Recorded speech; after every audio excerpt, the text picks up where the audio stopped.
Welcome to today's Sec Sesh. My name is Elliot Cito. I am the security consultant here at Pax8, or as I'm introduced by a lot of our CAMs, the security guy. And today I want to touch on something that has come up quite a bit. I've attended several conferences over the last few months, and I'm still seeing heavy use of FUD. Right. For those of you who are not familiar with it, we'll sort of touch on that as we go through this. But as we go through, I'm going to share my screen and then sort of talk about this in a bit more depth. FUD is something that is basically fear, uncertainty, and doubt. Right. It is something that is a symptom of what we learn from vendors as they sort of go through and discuss, and it's heavily used in the vendor space and by marketing, right, to basically sell cybersecurity in particular on the basis of fear. And that's something I heavily disagree with, only because there are impacts to it, right? So I really want to uncover today, do you use FUD to sell? Do you go through and use that as part of your conversations with your clients? And I'm obviously focusing on MSPs and TSPs around this. Are you using FUD as part of your sales engagement? And I'm going to go through and explain why those are things that we should potentially weed out of our day-to-day sales process, and potentially provide you with another avenue to go down. Something that I've come up with, and I've worked with some of my academy team members to sort of come up with a new concept that you can use. And it's really around going through and changing the language, reframing the approach to selling cybersecurity. Right. So what is FUD? Right. As I said before, it's basically fear, uncertainty, and doubt. Right. It's really a fear-based approach to sales, basically scaring the client into making decisions to buy into cybersecurity. Right, which can be effective for the most part. But what I'll cover off today is there are instances where it could have some potential long-term effects or even short-term effects in terms around getting proper engagement and buy-in from a client perspective. Right. So when we look at that, what is it, right? So when we look at the types of communication, the types of questions you may ask in using a FUD-based approach is, when you speak to a client, if you don't add security, you will be attacked and you will go out of business, right? It's scaring them to something to hopefully make them make a decision and buy into your security services or offerings that you are actually providing to them, right? That uncertainty is, what would you do if an incident happens and you can no longer support your family and you have no income as part of that, right? Or the doubt, will your business be able to survive something like a ransomware attack or some sort of breach? Those are the type of things. It's instilling fear as part of the process, right? Unfortunately, there's no real way to completely get rid of that fear, but there are the negative impacts to that could change the way your clients feel about working with you in your approach to becoming hopefully that trusted advisor. And I'm going to sort of touch on some of those points and some of those negative impacts and take you through my thoughts on that as well. Right. So first thing there is I want you to stop using FUD. Right. I know it's something that has been driven into us. It's something we hear on a day-to-day basis, but it has those negative impacts. Right. Those potential downsides that I'm referring to, right, can be looked at from both a client and MSP perspective. Right. When we looked at from a client lens, generally they're less receptive as they feel they're forced into something that they don't quite understand. And when I use a concept around that is, we're effectively holding them to ransom. We're saying if you don't do something around security, if you don't buy into what I'm selling, well, you're going to fail. You're going to fall over. You're going to lose your business. You're going to lose your livelihood. Right? That's that fear-based approach. The same sort of scenario could be used is, well, you're effectively holding them to ransom, which is ironic because you're trying to protect them against things like ransomware, right? So those are the type of things that we want to try and avoid. Right? There's also the potential of resentment in the long term toward that MSP if a security incident never occurs, right? Or doesn't occur for 12 months, and they'd be paying for all these security solutions. And a lot of them might come down to simple things like, well, they have had an incident, but everything that you put into place has been effective and has prevented an incident from becoming a breach or something further, that right of boom instance where you have to go through and preserve their data, recover their data, and take them through their incident response sort of playbooks that you might have spelt out. So those are the type of things you've got to be mindful of. And some of that comes down with maybe just reporting, right? Giving them a monthly report to say, these are the things that we've been able to reduce, right? We've dropped your risk down. We've been able to counter these particular types of attempts at a breach or an incident of some sort, right? So MSPs, at least from my mind and my experience, I have not seen them do a particularly good job in reporting and showing the value they're bringing around security, right? And that's where that resentment could potentially come in from a client perspective, right? They're being sold something that, at the end of the day, did they really need, right? In many cases, it's yes. It's not. It's really not about when, if something will happen. It's usually about when, right? So just because they haven't had anything for a couple of years, you've been working with them for a year now, and they have had no incidents. Well, from the most part, you're probably doing your job and you're probably doing it well, right? But there are cases where maybe nothing's happened, but it's in there as part of your preventative measures, as part of reducing risk. Right? There's also pushback from the client because if they feel like they're being strong-armed into making a decision that they're not quite ready for because they don't quite understand, it can have a negative impact and extend that sales cycle. It basically forces them to go out and look elsewhere and maybe speak to other MSPs because they don't quite consider you that trusted advisor because you've taken that strong-arm approach. It might force them to do their own research, and that research, because they don't have that knowledge or expertise, they're going out and looking for an antivirus, as an example, that doesn't quite hit mustard, doesn't quite hit the parameters that's required around their insurance policies or their regulatory guidelines or whatever the case may be. They don't know the difference between AV and next gen AV and EDR or whatever the case may be, and they're looking and comparing something like an EDR to a baseline AV without really understanding the differences. And obviously there's a cost component to that, so they're like, well, why aren't you using this AV as opposed to this AV? Well, I'm going to do it myself, right? And we know that doesn't work at the end of the day. Right? So those questions, what they'll do is with those questions and make decisions based off poor advice, again, is down to that strong arm and lack of information. So we need to better train them up, better educate them on the risks out there as part of that. From an MSP side of things, generally, as I mentioned, it creates a longer sales cycle because they would generally hold back and then start to do their own research and not quite able to understand what you're trying to articulate as part of helping reduce their risk as that trusted provider, as that trusted advisor to help secure their environments and reduce their risk. Right, generally more resilient, right, from a client buying perspective, and they are continue to be reluctant to adopt any practices, existing or new practices that you might need to roll out, which creates it harder for operations to implement, harder for you to have those proper conversations, to raise that awareness and get them over the line, and really understand what you're trying to achieve at the end of the day. Right? And it's really unlikely to drive that security culture because they're basically saying, well, you told me I have to do it, so I'm going to do it. You go away and do it for me. With that, will come with some negative pressures because they're relying on you to do everything. When we look at that, it really needs to be a collaborative exercise. It needs to be something that you work together on both sides of the fence to allow a true improvement of that security posture and make that overly effective. Right. As I mentioned, it's one of those things where they're gonna feel like it's being held to ransom, right? So there's an irony involved. So we want to sort of take away that irony and say, look, at the end of the day, what we're trying to do is actually reduce your risk, is actually come in and provide those security best practices, those guidelines that we know of, that we understand within your particular business, that we need to sort of protect you against. right? All industries, all verticals going to be a little bit different. Each client itself is going to be a little bit different from the next one. Their risks or level of acceptable risk will be different from client to client as well, right? So we want to sort of focus on make sure that we're sort of changing and articulating better, right? So we use that old English proverb where you can lead the horse to water, right?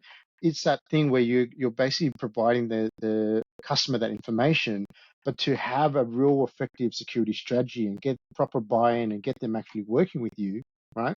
We need them to actually make the decision at the end of the day to say, hey, I do need this. I do need to protect my business, my clients, my staff, right? I now understand it and I want to work with you, right? So we need to be able to sort of take them there, but at the end of the day, don't force them into making that decision. We need them to have to make the decision on their on their own backs to work with you a bit better and make sure that they're aligning with your recommendations and your best practices as stipulated by industry frameworks and whatever the case may be, insurance, regulatory guidelines and whatnot. Right. A lot of it is emotional, right? If we look at humans in general, we are emotional people, right? And when we look at how we procure things, there is an emotional side to it. So we should know how to sort of address that from that emotional perspective, and work within from a buyer persona, because every sort of buyer persona or profile is going to be a little bit different, right?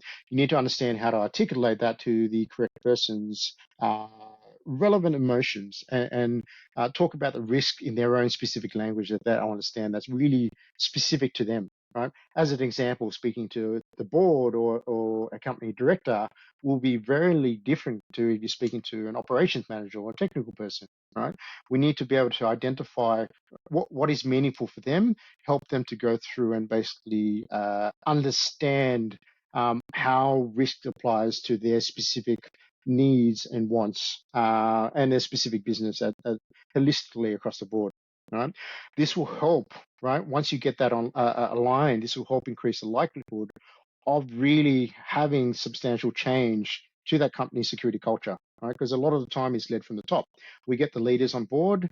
They will sort of filter that down to the staff members, team members, to make sure that they're all buying into it as well, right? So we need to be able to articulate that correctly from that risk language to that emotional perspective for that particular human that you're dealing with, right?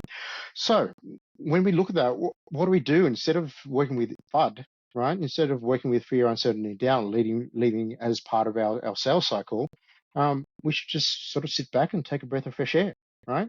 And air is that concept I'm talking about. Air is a thing that we came up with to really reframe the language and your approach to sort of selling cybersecurity.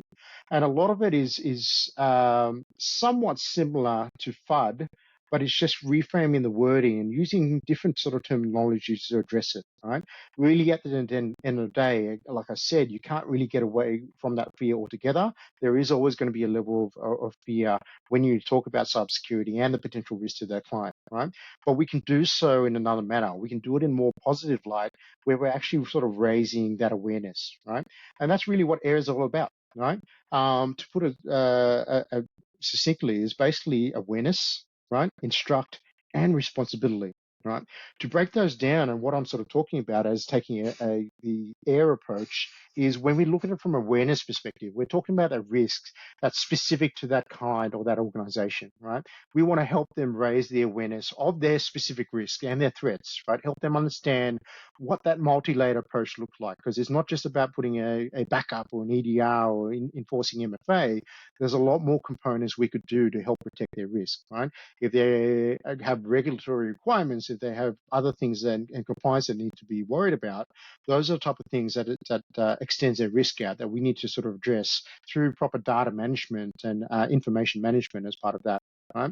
So a lot of that is also incorporating your own stories, right? About maybe incidents that you've witnessed, been involved with, whether it's at your client side or internally, right?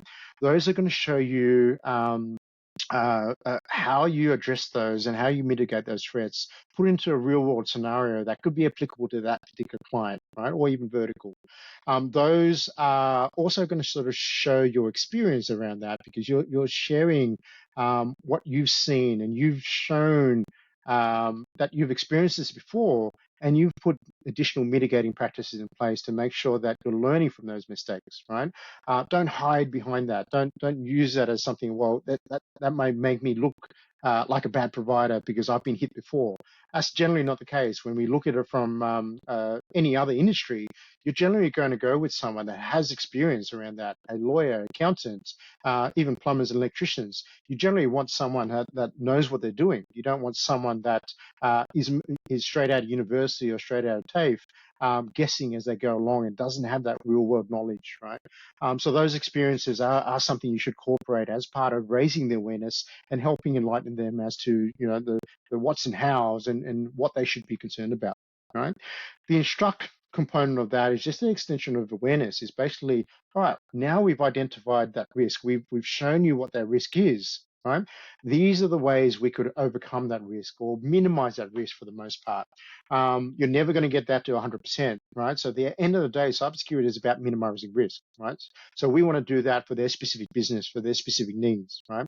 So in those things, we want to highlight things like best practices. And maybe if you're using a framework like SIS controls or even your ISO 27001 certified, those are the type of things you can use to say, look, these are the practices that we use to overcome our own internal risk mitigation. These are the things we're also doing to making sure that we're applying that to our client environments. These are the ways that we've seen in practice that could work for your environment, right? Or has a global industry application to what you're trying to do, right? We want to provide them at the end of the day that tangible risk. And this is where something like a security assessment or vulnerability assessment or security health check, whatever you want to call it, applies, because you want to get in there and actually show them. It's like, it's no longer you just saying, hey, there's this big shiny object called cybersecurity out there. We need to make sure we protect you against that. We're going to take them through and show them that they do have existing risk within their environments. And that's where something like an assessment becomes so valuable, because we can actually address those. These are your critical items that we need to focus on. These are what your users are doing. These are the most exposed machines out on your environment, right? These are your critical assets, right? What are you going to do if those systems are down for a period of time, right? How's that going to affect your business? So it's really sort of taking them through that, right? And the last but not least is the responsibility angle of it, right? It's really helping to articulate what they may be responsible for from a business ownership or a board level perspective, right? If they're a company, as an example, if you're in Australia and you have to comply with the notifiable data breach scheme, the NDB scheme, those are things where today is, if you're a company that has revenue over $3 million, you may be obligated to report this to the OAIC in terms of reporting a breach, right, of PIR or sensitive type of data, right? So it's helping them understand their specific potential responsibilities, their liabilities, if they don't properly implement some sort of security hygiene or best practice, right? It's really going through and helping them that shared responsibility model from owner to user, from the business to the TSP or your MSP, helping them understand, who takes ownership of what they should be doing on their side, as well as what you're trying to do on your side from a trusted provider angle, to make sure that we're reducing that risk overall and creating a better security culture throughout their business. Right? With some of those changes that may be coming, this is time to start talking about that. In Australia, there is a Privacy Act reforms that we should see come out in some time in 2024. A couple of the items there is changing the language around that $3 million cap on reportable items, on reportable breaches, that is potentially being removed as part of the Privacy Act reforms. Now's the time to start talking about that, because we can start actually planning and assessing ahead of time and implementing better practices from a security perspective into those businesses in preparation from when and if those laws come into being. Right. One of the other things is around specific liability, where currently the liability is really sort of focused on the business itself, right, for not conducting proper security checks or implementing security strategy. The business is held liable. Some of the language around it is changing, where the liability is going to be pushed onto board or the company directors as part of that to say they now have ultimate responsibility when it comes to cybersecurity practices. So the fines, which could be up to $50 million, right, depending on the situation, those fines are now personally held by the directors or the boards of those companies, because at the end of the day, they are the responsible for the budget. They are responsible for adding that security component to the overall business, right? So they are the ones that are now going to be held personally responsible, right? And something that they need to be mindful of as part of making decisions around better security practices. Right.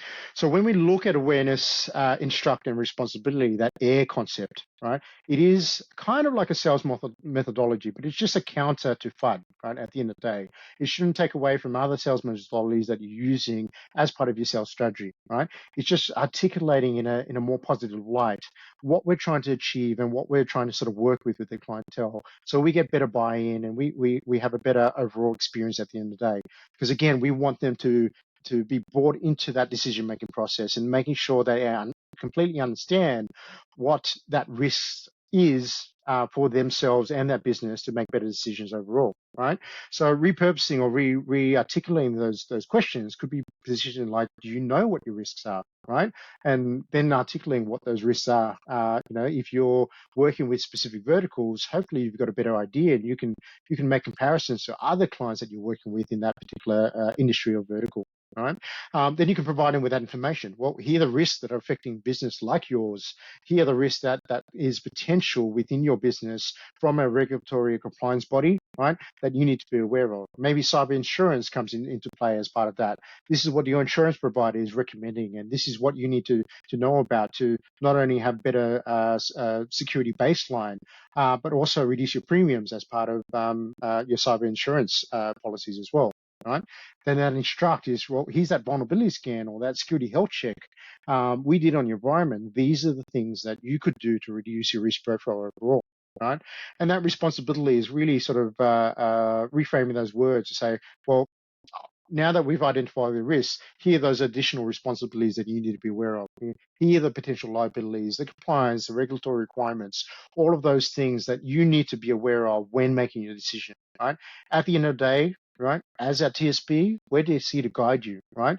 If you do need help, we have services, we have products and things that we can put in place to help minimize that risk. But at the end of the day, you need to be aware of this stuff so that you can actively make a decision, right? And that's effectively the outcome we're trying to achieve with repositioning to something like A.I.R as opposing to using something like a fear-based approach with FUD. Right. It is all about leadership, right? Leadership, starts at the top, right? We need to make sure that they're all bought in, and they're going to be the ones that lead in that sort of security detail. They're going to be the ones that enforce it from the top down, right?